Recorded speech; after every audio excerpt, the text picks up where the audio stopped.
Have you ever heard of a circus where neither laughter nor applause is heard? A circus unstirred, silent, but hauntingly alive. This is not your average campfire tale, nor an urban legend you can dismiss with ease. This is a true account, a chilling story of tragedy and terror passed down in whispers and shadows. Stay tuned, because tonight on the Nightside Archive, we unravel the eerie history of the curse of the Silent Circus. Welcome to the Nightside Archive, where the veiled and macabre stories come alive. This evening's tale takes us to the heart of the European countryside, in a region that once bustled with festivals and carnivals, until one particular traveling circus left a permanent stain of fear there. In the 1930s, the Montague Traveling Circus was considered one of the most ambitious troupes in Europe. Known for their daring aerialists, whimsical clowns, and exotic animals, they performed in towns and cities where entertainment options were few and far between. They quickly gained a reputation as the circus that could leave you awestruck one moment and mortified the next with daring tricks that danced upon death's shoreline. But in the eerie autumn of 1938, something unexplainably sinister changed their glittering trajectory. The Montague Circus arrived at a small forested hamlet on the edge of Slovakia. The locals, although initially excited, remembered the year differently, a year cloaked in a fog of fear and long-lasting whispers.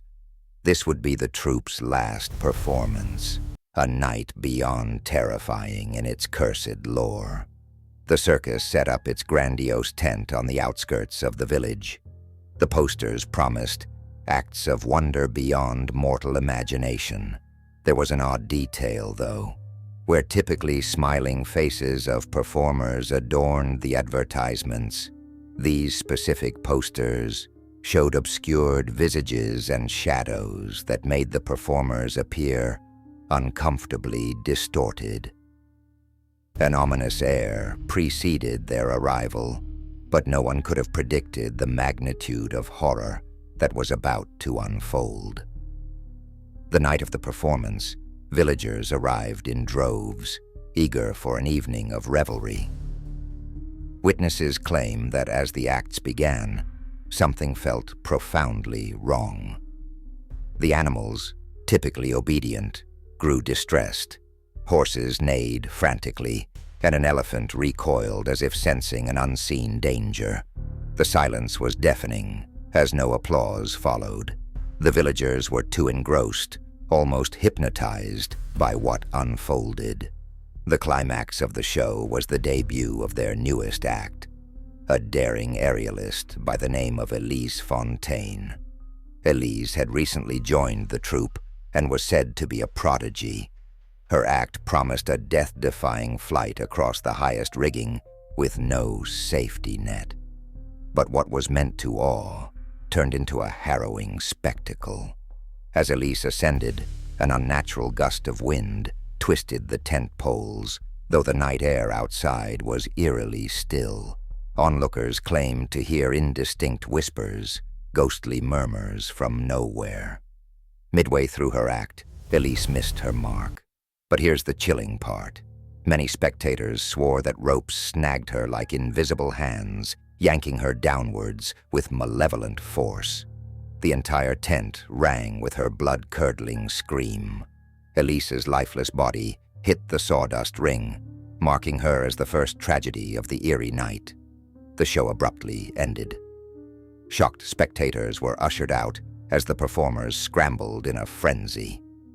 But the horror wouldn't end with Elise Fontaine. The troupe's ringmaster, Mr. Theodore Montague, disappeared that same night. He was last seen pacing outside the main tent before vanishing into the dense woods nearby.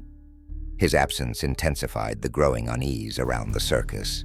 Some murmured he might have fled, consumed by guilt.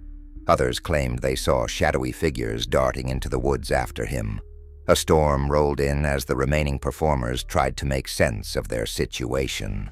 Rain fell heavily, mud forming around the tents, making movement nearly impossible. The villagers awoke to a grim discovery. In the cleared circus ground, only Elise's broken rigging remained, twisted and gnarled. Every member of the Montague Circus had vanished overnight, along with all traces of their tents and wagons, as if the earth had swallowed them whole. Investigators from nearby towns were called in to search the area. Strangely, any attempt to enter the region where the circus had taken place would be met with inexplicable phenomena. On one occasion, a search party reported hearing faint carousel music in the distance that would ominously cease the closer they approached the site. Another time, they found footprints circling a tree, but stopping abruptly, leaving no trace of direction, as if whoever stood there suddenly no longer existed. As the years passed, the legend of the Silent Circus grew. Several hikers attempting to cross through the surrounding woods reported strange sightings, an isolated tent that appeared deserted upon closer inspection, or the flicker of faint lights dancing in the trees. In one disturbing account, a wandering traveler claimed to hear Elise Fontaine's anguished scream ring through the emptiness in the dead of night. Locals began to tie the tragic history of the Silent Circus to the curse of its ringmaster, Theodore Montague. Some speculated that the land was already cursed, and the troupe unknowingly awakened it. Others whispered that Theodore had dabbled in dark arts to set his circus apart, which backfired spectacularly. One faded journal entry from an ex-employee found decades later in a derelict library hinted at sinister rituals held after hours. They welcomed guests. It read, not just from Rome or Vienna, but from places undescribed by men. Modern-day skeptics often dismiss the legend as a concoction to deter trespassers or a fairy tale spun to mask darker truths of those days. Yet in 1998, an archaeological dig sought to unearth remnants of the circus at the long-abandoned site. What they found was a chilling testament to the tale's credibility. Scratched into scattered remains of broken tent poles and performances props were symbols that matched no known language or culture, but spoke only of grotesque intent.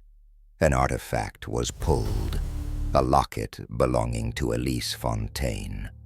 Inside was a faded photograph of two people, Theodore Montague and a shadowed figure unidentifiable by lack of facial features. Strangely, analyzing the photograph revealed that the figure's shadow length implied a corporeal presence, yet nothing human-like. To this day, nobody has successfully debunked the disappearance of the Montague traveling circus without unnerving skepticism. Many say the Silent Circus still lingers, especially when the winds blow cold in mid-autumn. If lofty laughter echoes too eerily, or your dog barks incessantly at an empty horizon, keep your distance from the treetops. Perhaps what you hear is the curse itself, looping endlessly in its shadowy encore. An audience, forever waiting. A troupe cursed to perform only for the dead. So remember, some performances draw their audience from diabolical depths. Could the next flicker of light in the woods be inviting you to take your seat for the Silent Circus's eternal show? That's one ticket of curiosity it may be best to leave unclaimed. Until next time, on the Nightside Archive, sleep soundly, if the whispers let you.